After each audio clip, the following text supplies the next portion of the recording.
तो भाई लोगों क्या हाल चाल है। तो बहुत से भाई लोग पूछते हैं कि फ़िलीपीन में रहते हैं सिटीज़ में, तो अपार्टमेंट ख़रीदना चाहिए या रेंट पे वो लेना चाहिए। तो मेरे हिसाब से ये एज के हिसाब से भी होता है और आपकी फाइनेंशियल कैपेसिटी के हिसाब से भी होता है, और आप जहाँ पे जॉब कर रहे हैं या रहने आए हैं, क्या करने आए हैं।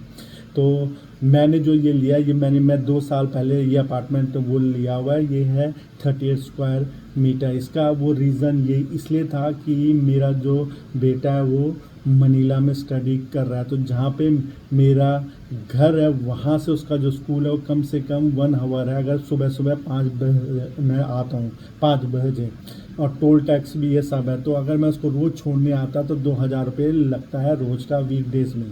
तो मैंने कहा कि बेटर है कि अगर मैं एक अपार्टमेंट वो ले लूँ, क्योंकि मेरे पास पहले से ही अपना एक घर है। तो मैं सोचा कि एक वो फ्यूचर की वो सेविंग भी हो जाएगी अगर मैं बेचूंगा कल को, और अगर तो और मेरा वो रहने के लिए भी हो जाएगा। तो जब भी वीकडे होता है या उसका स्कूल, जब भी उसका स्कूल होता है तो हम यहाँ पे वो रहते हैं। अदरवाइज़ हम वीकेंड में या जब उसकी छुट्टी होती है तब हम जहाँ पे घर है चले जाते हैं वहाँ पे। तो और एक ये भी है कि मैं वो इसको वो इस तरह से भी यूज़ कर रहा हूँ कि जब उसकी छुट्टी होती है तो हम यहाँ पे रहते हैं, हम अपने घर जाते हैं। तो मैं क्या करता हूँ कि इसको सारा क्लीन को निकल करके सब कुछ करके इसको एयरबीएनबी में वीकेंड में किराए पे चढ़ा देता हूँ। तो उससे क्या होता है कि मेरा जो वीकेंड का जो भी इसका अपार्टमेंट का जो भी खर्चा खुर्चा है वो सब वो निकल जाता है, और मेरा रहने का भी हो जाता है हमारा। तो ये है। तो अब ये है कि फ़िलीपीन में अपार्टमेंट वो लेना चाहिए कि नहीं। देखो, अगर आपने यहाँ पे शादी की है और आपकी जो जॉब है वो सिटी में है, और आप अगर +50, अगर आप अप टू 40 हैं, मीन्स अगर आप 40 से नीचे की एज में हैं, तो आप अपार्टमेंट ले सकते हैं, क्योंकि आपको रहना भी है, आपको जॉब भी करनी है, और आपके पास टाइम भी है कि आपकी जो अपार्टमेंट की पेमेंट है वो क्लियर हो जाए। तो ये है। अगर आपके पास ऑप्शन है खुद का काम है या कुछ है और आप कहीं भी रह सकते, तो बेटर है कि पहला जो घर है वो अपने किसी भी जहाँ पे आप वो रहना चाहते हैं, छोटे से टाउन या शहर में, वहाँ पे ज़मीन लीजिए, घर बनाइए अपने हिसाब से, और वो रहिए। वो अपार्टमेंट से बहुत ही चीप होगा और आपको जगह भी बहुत सारी हो जाएगी। या उसके बाद अगर आपके पास सेकंड इन्वेस्टमेंट है, आप घर में करना चाहते हैं, तब आप अपार्टमेंट ले सकते हैं। बट अगर आप +40 हो चुके हैं और आपका पहला और अगर आपके पास ऑप्शन है, तो अपार्टमेंट, जब तक आपके पास घर नहीं है तब तक अपार्टमेंट नहीं लीजिए, क्योंकि यहाँ पे अपार्टमेंट जो है इंडिया के हिसाब से बहुत महंगा है। यहाँ पे जो मेरे अपार्टमेंट की कॉस्ट है वो पर स्क्वायर मीटर 1,75,000 वो पैसों है। और पूरे अपार्टमेंट की ये 38 स्क्वायर मीटर का अपार्टमेंट है। इसकी जो कॉस्ट है वो है 1,20,00,000 रुपीज़ इंडिया वो उसमें। और जो उसके साथ जो पार्किंग है उसकी 1 लाख, इसकी 10 लाख है पैसों में। तो ये है। तो ऐसे अगर आप यहाँ पे वो रिटायरमेंट के लिए आ रहे हैं और आप +50 से हो चुके हैं, तो बेटर है अगर आपके पास 30 या 40 लाख रुपया कैश है, तो आप कोई अगर आपको कहीं कोई डील मिलती है तो आप कैश देके ले लीजिए। तो आपके लिए वो अच्छा होगा कि आपको रहने का जो किराया है या घर जो है हर 2 साल बाद या 3 साल बाद कॉन्ट्रैक्ट के हिसाब से चेंज नहीं करना होगा। अगर आपने मान लिया कि आपने फ़िलीपीन में ही रहना है हमेशा के लिए या लॉन्ग टर्म के लिए। बट अगर आप +50 के हैं और आप अगर जो अपार्टमेंट है वो लोन पे ले रहे हैं, तो आपको जो अपार्टमेंट है वो महंगा भी होता है, क्योंकि वो जो कॉन्ट्रैक्टर होता है उसकी वो कॉस्ट पे होता है। और फिर अगर आपके पास अगर +50 का आदमी 25 या 30 साल भी वो रह लेगा, तो उसको अपार्टमेंट की जो कॉस्ट है वो आधी भी कवर नहीं होगी।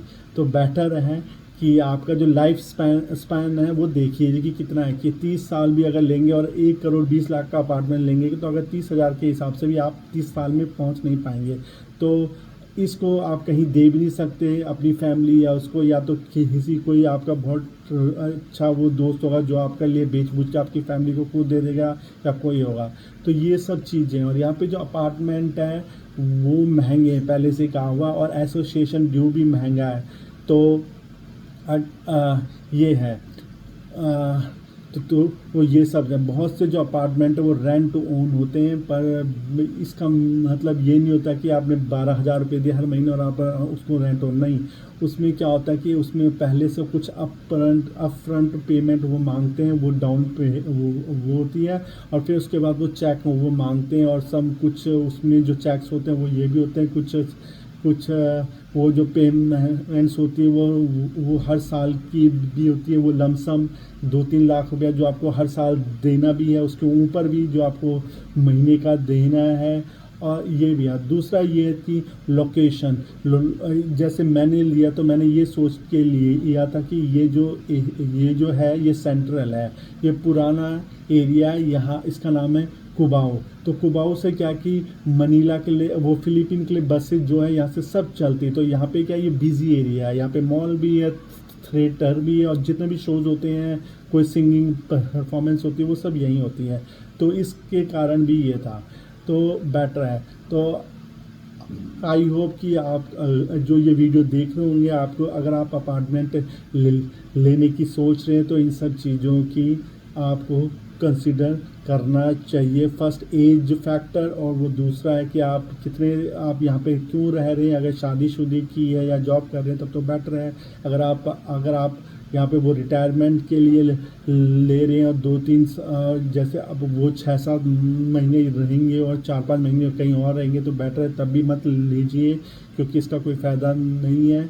और क्योंकि आपकी जो लाइफ स्पैन है उसके हिसाब से आप इसकी जो कॉस्ट है रिकवर नहीं कर पाएंगे। और दूसरा, अपार्टमेंट को अगर आप सोचते हैं कि ले लूँगा और फिर सेल कर दूँगा, तो सेल करने में भी आपको ईज़िली ऐसे आसानी से सेल नहीं होता है।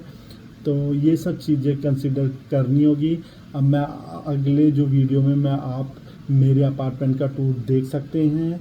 आई होप कि आपको इससे कुछ जब आप लेंगे अपार्टमेंट तो शायद से कुछ वो टिप मिल गई होंगी। So please like my video and subscribe my channel. Good day.